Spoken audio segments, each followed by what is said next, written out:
Bismillahirrahmanirrahim. Assalamualaikum warahmatullahi wabarakatuh. Perkenalkan, saya Anika Anggini dari jurusan Akuntansi Fakultas Ekonomi Universitas Negeri Semarang, yang sekarang sedang melakukan kuliah kerja nyata bersama melawan COVID-19 di Desa Kedung Suren. Sekarang ini saya akan membahas sedikit mengenai ekonomi Islam. Negara Indonesia merupakan negara dengan mayoritas penduduknya beragama Islam.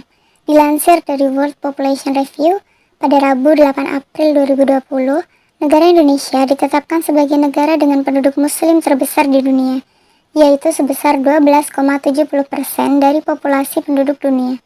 Indonesia sendiri dengan jumlah penduduk 273.523.615 penduduk, 87,20% dari jumlah tersebut merupakan penduduk yang memeluk agama Islam, atau sekitar 229 juta penduduk. Dalam beberapa tahun terakhir ini, ekonomi Islam atau ekonomi syariah terus berkembang di negara Indonesia hingga saat ini. Lalu, yang dimaksud dengan ekonomi Islam atau ekonomi syariah itu apa ya? Menurut Monzer Kaf, dalam bukunya The Islamic Economy menjelaskan bahwa ekonomi Islam adalah bagian dari ilmu ekonomi yang bersifat interdisipliner.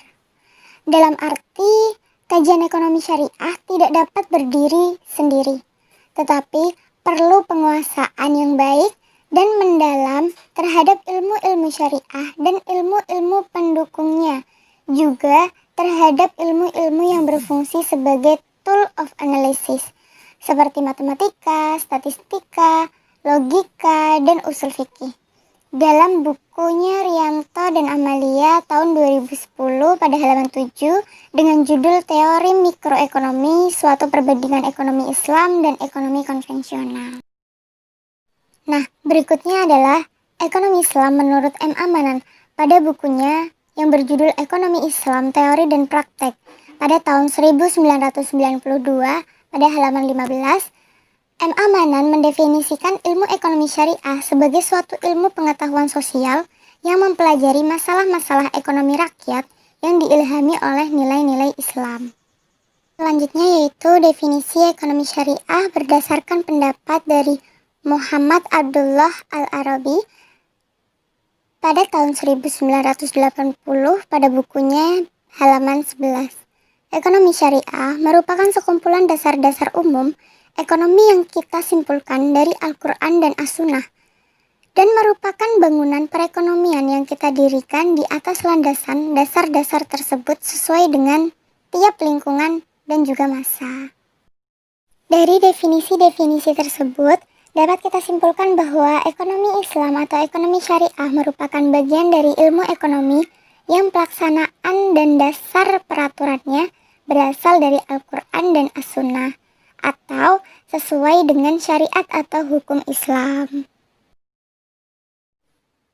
Tujuan ekonomi syariah selaras dengan tujuan dari syariat Islam itu sendiri, atau maqasid asy-syariah, yaitu mencapai kebahagiaan di dunia dan akhirat melalui suatu tata kehidupan yang baik dan terhormat. Tujuan falah yang ingin dicapai oleh ekonomi syariah meliputi aspek mikro ataupun makro, mencakup horizon, waktu dunia ataupun akhirat.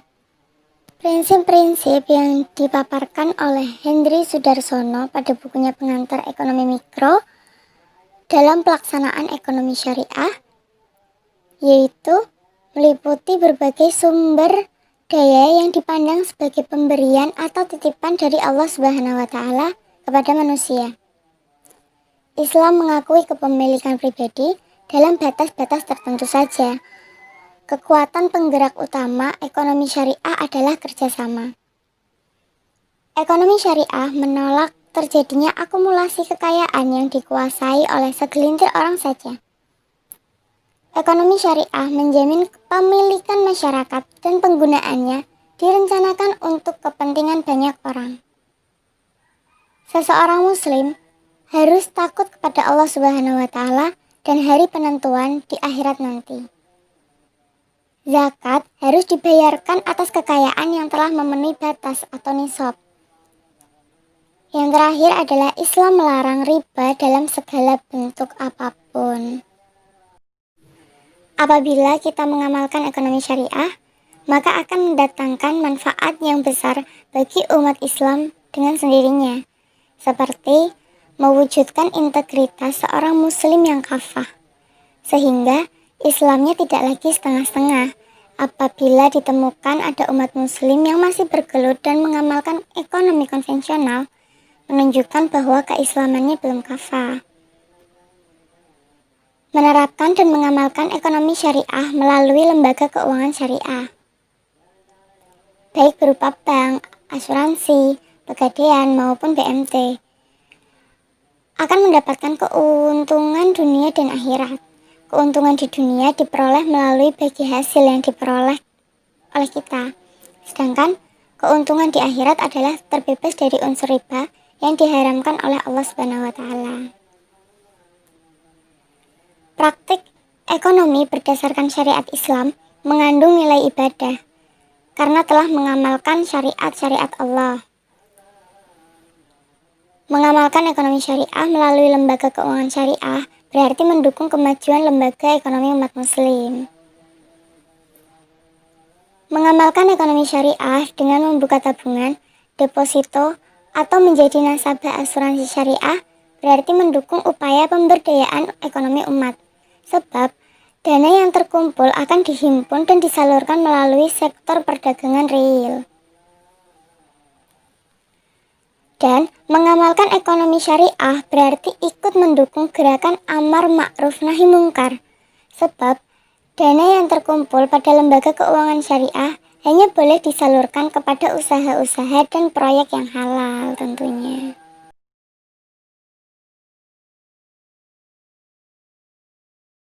Al-Quran dan As-Sunnah banyak sekali membahas tentang bagaimana seharusnya kaum muslim berperilaku sebagai produsen, konsumen, dan juga pemilik modal, tetapi hanya sedikit tentang sistem ekonomi.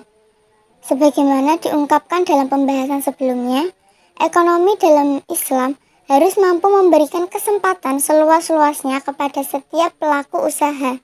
Selain itu, ekonomi syariah juga menekankan 4 sifat, yaitu kesatuan, keseimbangan, kebebasan, dan tanggung jawab.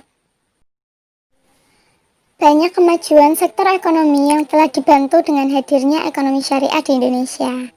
Kemajuan tersebut mengindikasikan bahwa potensi ekonomi syariah mampu menggeser ekonomi konvensional.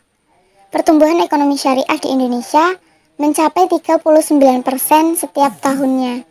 Jumlah tersebut lebih tinggi dari pertumbuhan ekonomi konvensional yang hanya sebesar 19%.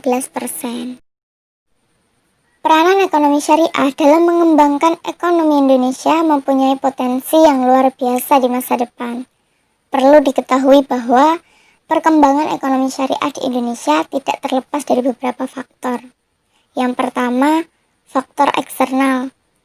Penyebab yang datang dari luar negeri berupa perkembangan ekonomi syariah di negara lain, baik yang berpenduduk mayoritas muslim maupun tidak. Yang kedua, faktor internal. Ditakdirkan bahwa Indonesia menjadi negara dengan penduduk muslim terbesar di dunia. Yang ketiga yaitu faktor politis. Nah, membaiknya hubungan Islam dan negara menjelang akhir milenium lalu membawa angin segar bagi perkembangan ekonomi dengan prinsip syariah. Meningkatnya keberagaman masyarakat dengan munculnya kelas menengah muslim perkotaan yang terdidik dan juga religius membawa semangat dan harapan baru bagi industri keuangan syariah. Pengalaman bahwa sistem keuangan syariah tampak cukup kuat menghadapi krisis moneter pada tahun 1998. Bank syariah dapat berdiri kokoh ketika badai tersebut menerpa dan merontokkan industri keuangan di Indonesia. Nah, dengan demikian, potensi yang besar dari ekonomi syariah tersebut Diharapkan semua elemen yang ada dalam ekonomi syariah harus mendapat pengawalan dalam aplikasi dan pelaksanaannya, semata-mata untuk menghindari melencengnya prinsip-prinsip Islam yang ada dalam kegiatan operasional lembaga syariah. Nah, mungkin itu saja yang bisa saya sampaikan teman-teman.